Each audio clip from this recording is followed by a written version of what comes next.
निरोप दिलाय संसदीय आमचं सिरियसली घेत नाही, आम्ही समजू शकतो, आम्ही विरोधात आहोत. उपसभापतींचं पण सिरियसली घेत नाही. आता आपण बोललात याच्यापेक्षा वाईट परिस्थिती काय? होते ते गेले अधिकारी आणि अशा वाईट परिस्थितीत आपण आम्हाला हाय ते गेले गेले अशा वाईट परिस्थितीत आमचं चांगलं भाषण आपण ऐकावं. नाही नाही, आम्ही आपल्याबद्दल म्हणतच नाही. आपला ज्या लगबगीने आपण फोन घेऊन गेलात ना बाहेर, आमच्या लक्षात आलं. रायगडचा फोर असेल किंवा सातारा.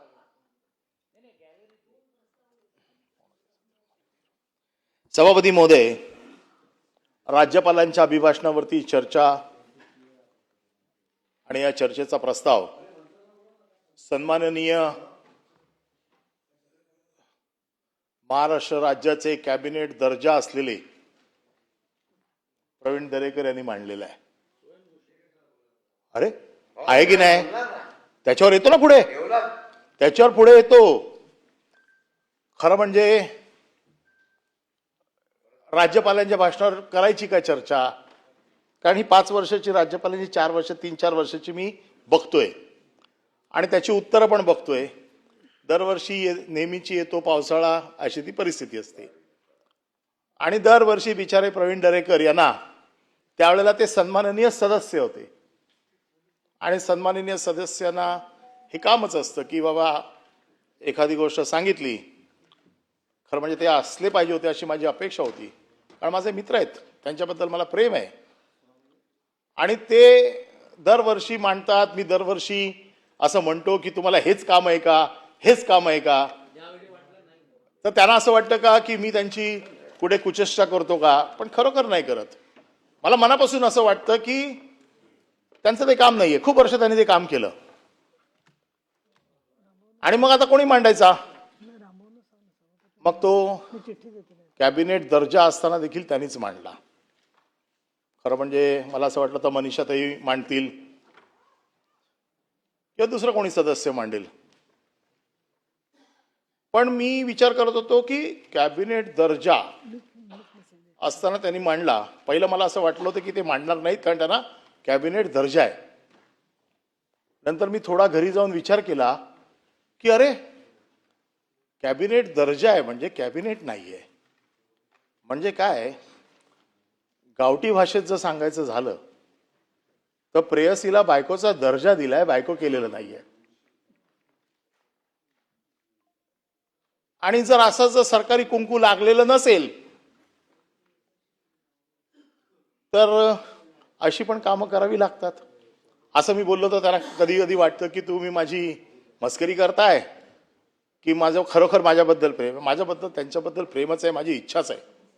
परंतु ज्या पद्धतीने सरकार त्यांना दरवर्षी हे काम देते, मी या राज्यपालाच्या अभिभाषणावरती खेद तर व्यक्तच करतोय, पण प्रवीण दरेकरांना वारंवार ह्या नको त्या कामाला लावल्याबद्दल देखील मी खेद व्यक्त करतोय.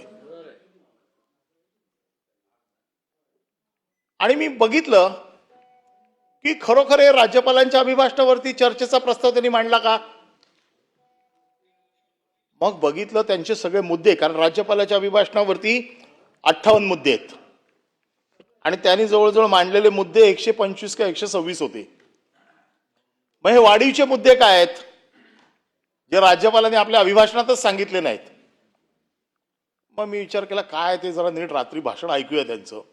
मग इकडे तर मी पूर्ण ऐकलंच होतं, परत जाऊन घरी ऐकलं की नेमकं काय भाषण केलं त्यांनी. मग नंतर माझ्या लक्षात आलं इतक्या वर्षाच्या अनुभवानंतर की मुख्यमंत्र्यांच्या आभाराच्या प्रस्तावावरती जे भाषण होतं ना, त्या मुख्यमंत्र्यांच्या कामगिरीवरती किंवा मुख्यमंत्र्यांच्या अभिनंदनावरती किंवा सरकारचा 260चा एखादा प्रस्ताव असेल तर त्याचं उत्तर एखादा मंत्री देतो ना, तर त्या मंत्र्यांच्या भाषणाचा जो काय सारांश असतो तो काल त्यांच्या भाषणात मला दिसला. 58 मुद्दे आणि ह्यांचे 124 मुद्दे. 124 मुद्द्यांमध्ये 63 वेळा मुख्यमंत्र्यांचं अभिनंदन. अरे काय मुख्यमंत्र्यांचं 63 वेळा उपमुख्यमंत्र्यांचं काय आहे की नाही? दोन्ही पक्ष महायुतीचं सरकार आहे. विसरले. ते विसरलेत. ते आठवण करून दिली पाहिजे. आणि तुम्ही तर इतके हतबल आहात. कोण कोण मंत्री नव्हते? हा हे जर असले तरी पण सावंत फार हुशार आहेत होते. ते नको त्या भानगडीत जात नाहीत. त्यांना माहिती आहे कुठल्या भानगडीत जायचं आणि कुठल्या भानगडीत नाही जायचं ते. आणि मुख्यमंत्र्यांच्या भानगडीत जाईल कोण? सातारा, रायगड. त्यामुळे हा जो काय भाषणाचा जो काय ढाचा होता किंवा भाषणाची जी काय सगळी जी काय तरतूद आम्ही बघितली की खरं म्हणजे एक राज्यपालांचं अभिभाषण म्हणजे वर्षभराच्या सरकारच्या कामगिरीचा रोडमॅप असतो.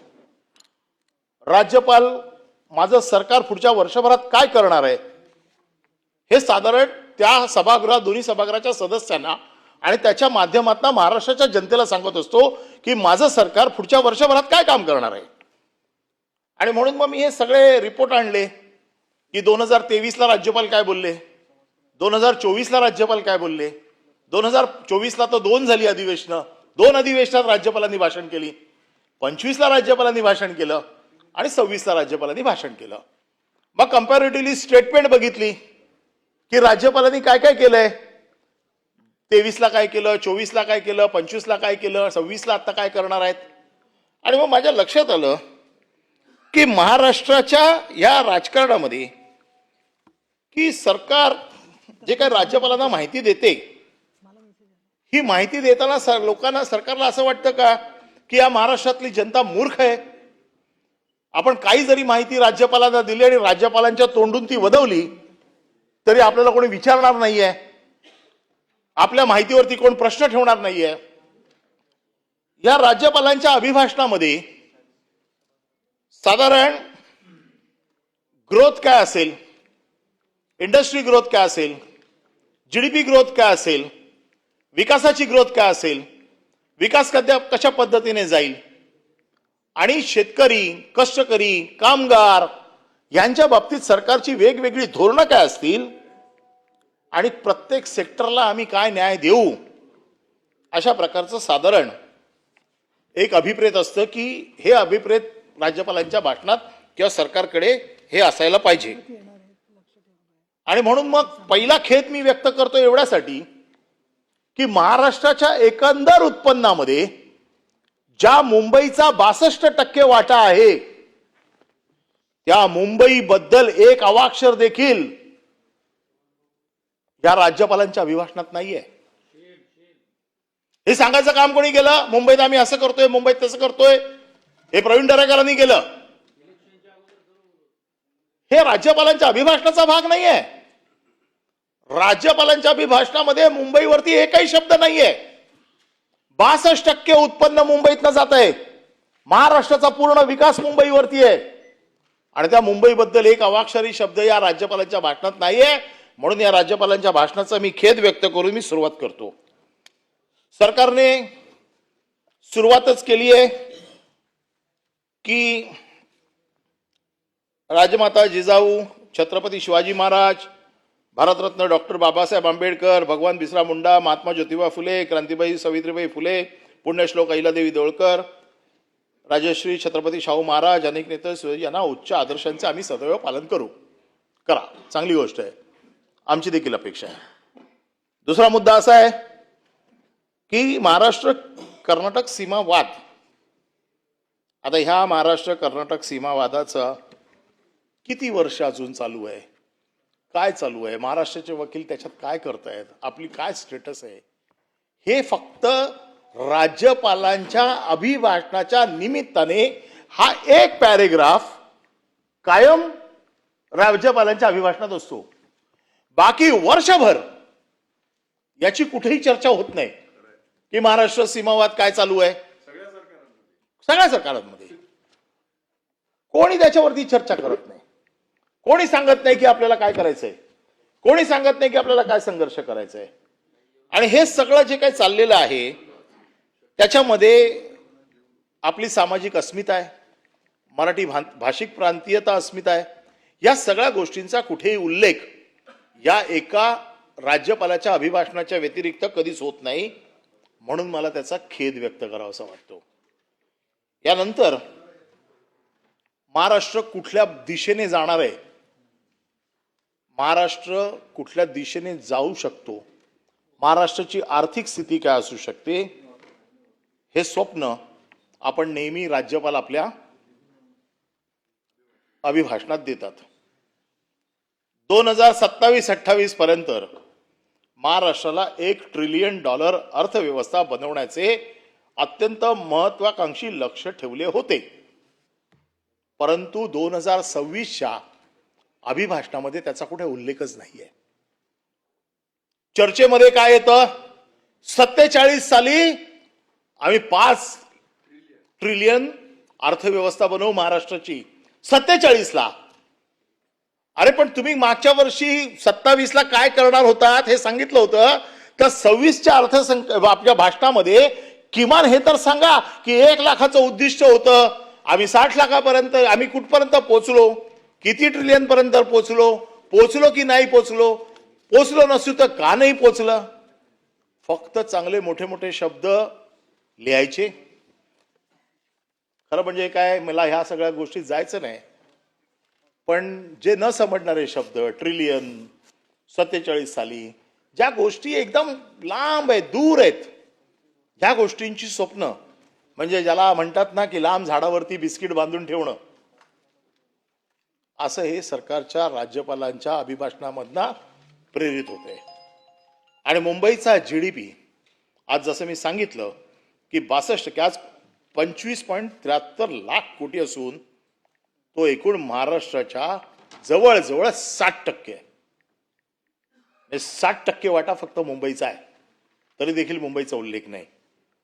आणि मग आपण नेहमी राज्यपालांच्या अभिभाषणात ऐकतो की पर कॅपिटा इन्कम काय असायला पाहिजे. नेहमी आपण सांगतो आमचा पहिला नंबर ह्याच्यात, हा सर्वे झाला, या सर्वेमध्ये आमचा पहिला नंबर, तो सर्वे झाला त्याच्यात आमचा पहिला नंबर. आज पर कॅपिटा इन्कम मध्ये आपला नंबर हा 5वा आहे. पहिला कोणाचा आहे, तेलंगणा. दुसरा कोणाचा आहे, कर्नाटक. तिसरा कोणाचा आहे, तामिळनाडू. चौथा कोणाचा आहे, गुजरात. आणि 5वा कोणाचा आहे तर महाराष्ट्र. ही आपली आर्थिक प्रगती आहे. ह्या प्रगतीच्या जोरावरती आपण सांगतोय लोकांना की महाराष्ट्र आमचा नंबर 1ला आहे. असेल काही गोष्टीत महाराष्ट्र नंबर 1ला असेल. आता कदाचित ते लाचखोरीचं प्रकरण आलं तर कदाचित त्याच्यात 100% असू शकतं. बेपत्ता मुलींच्या बाबतीमध्ये, महिलांच्या बाबतीत 1 नंबर असू शकतो. अशा खूप गोष्टी आहेत ज्या मी आता सांगू इच्छित नाही. परंतु एकंदर हा जो काय सगळा राज्यपालांचा एकदम गोषवारा बघितला, तर ह्याच्यामध्ये मी गेल्या 3 वर्षाचं बघितलं की किती गुंतवणूक आली, FD फॉरेन डायरेक्ट इन्व्हेस्टमेंटमध्ये किती पैसे आले, दावोसमधनं किती पैसे आले, त्या रोजगारामधनं किती रोजगार निर्माण होणार आहेत. आणि असे तुमचे सगळे आकडे आहेत, हे आकडे माझ्याकडे आहेत की एकंदर किती रोजगार तुम्ही उपलब्ध करून देऊ शकता. आणि जर एकंदर तुम्ही एवढे सगळे रोजगार उपलब्ध करून देऊ शकता, कारण प्रचंड इन्व्हेस्टमेंट तुम्ही आणलेली आहे, म्हणजे ती कदाचित समुद्रमार्गे आली तर समुद्रातलं पाणी सगळं बाहेर जाईल, एवढी जहाजं येतील, एवढी इन्व्हेस्टमेंट आहे. आणि एवढी इन्व्हेस्टमेंट तुम्ही जे आकडे दिलेले आहेत, एवढी मी ह्या वर्षीचं म्हणतच नाहीये, कारण मला माहिती आहे तुम्ही सांगणार आत्ताच आली, अजून आली नाहीये, अजून त्याचे सामंजस्य करार झालेले आहेत, अजून एक्झिक्युशन व्हायचंय, बाकीच्या सगळ्या गोष्टी व्हायच्या आहेत.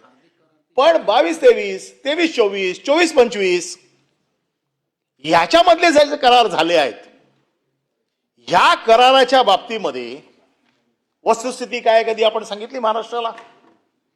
आम्ही किती दिवस सांगतोय की याच्या बाबतीत श्वेतपत्रिका काढा, किती इन्व्हेस्टमेंट आली, किती फॉरेन इन्व्हेस्टमेंट आली, कुठल्या कुठल्या कंपन्यांनी तुम्हाला करारामध्ये हे मान्य केलंय की आम्ही इथे पैसे लावतो, ज्यांनी सांगितले लावतो त्यांनी पैसे लावले नाहीत, त्यांच्यावरती तुम्ही काय कारवाई केली,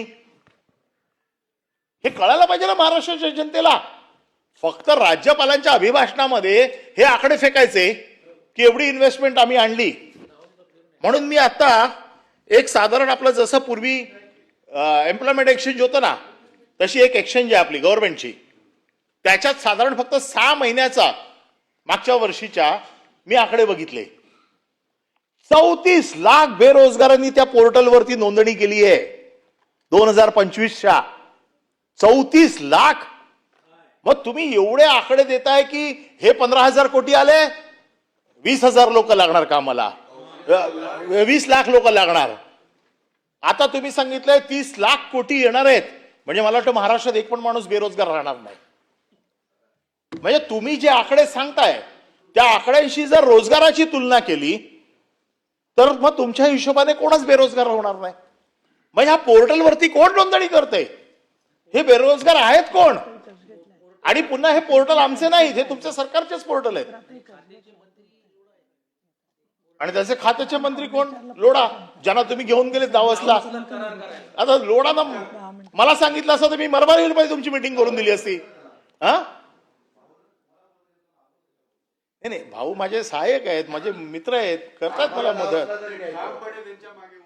प्रश्न हा आहे, लोढाला तुम्ही तिकडे घेऊन जाताय. आता काय खरं म्हणजे आमच्याकडे खूप नाव आहेत, खूप काही गोष्टी अशा आहेत, पण काय आहे की त्याच्यामुळे अजून शासनाची प्रतिमा मलिन होऊ नये. कारण तुम्ही एवढे टाय बी घालून जातात तिकडे, आणि तेवढं फार वाईट होऊ नये. लोक महाराष्ट्राच्या तुमची सरकारची इज्जत राखणं देखील आमच्या कर्तव्याचा एक भाग असल्यामुळे आम्ही काही गोष्टी बोलत नाहीत. महाराष्ट्रातले तुमचे उद्योजक ज्यांची 10 लाखाचा पण म्हणजे ओपनिंग बॅलन्स नाहीये, आता उघडलेली कंपनी आहे. माझं म्हणणं असं आहे की यांना एलिजिबिलिटी क्रायटेरिया काय? दावोस मध्ये येण्यासाठी काहीतरी एलिजिबिलिटी क्रायटेरिया असेल ना. कुठल्या कंपनीने दावोस मध्ये यावं याचा एलिजिबिलिटी क्रायटेरिया असेल काहीतरी. तो एलिजिबिलिटी क्रायटेरिया तपासून बघत नाही. तो एलिजिबिलिटी क्रायटेरिया बघितला असता तर हे असे सडरफटर तिकडे रिक्षाने आलेले लोक कदाचित सह्या नसते करायला आले. आता तिथे रिक्षा आहे की नाही मला माहित नाही, पण काही असे म्हणजे ज्या कंडिशन मध्ये म्हणजे रिक्षाने प्रवास करणाऱ्या लोकांनी जाऊन तिकडे सह्या केलेल्या आहेत. बरेच लोक रिक्षाने प्रवास करतात. रिक्षावाले रिक्षात जे जातात त्यांच्याबद्दल असं बोलू नका. मी रिक्षाने, मी गरीब माणूस आहे, मी रिक्षाने जातो. प्रश्न तो नाहीये.